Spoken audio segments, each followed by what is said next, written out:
Today I'm going to show you one of my favorite desserts. This flan is going to be featuring Richard's specialty coffee. The ingredients and full recipe can be found below in the description. So let's get started. First we're going to go ahead and do the caramel. Here I have my sugar and the water just helps it dissolve. Once it gets to this color, I'm going to go ahead and pour it quickly into a pre-greased pan. This pitcher here is where I'm going to do the whole mixture for the flan.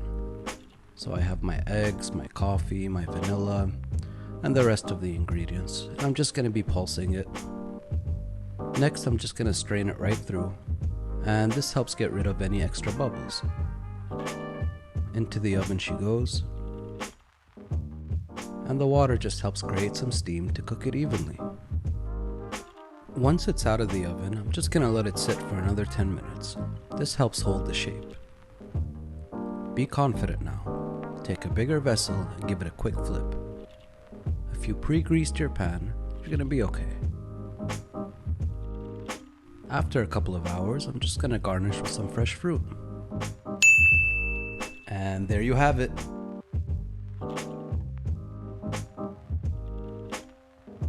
Great job. Not that I expected. What I say? I can't taste my coffee.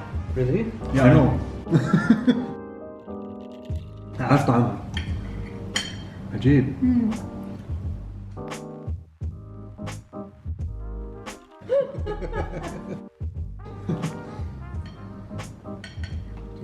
I was literally gonna do that.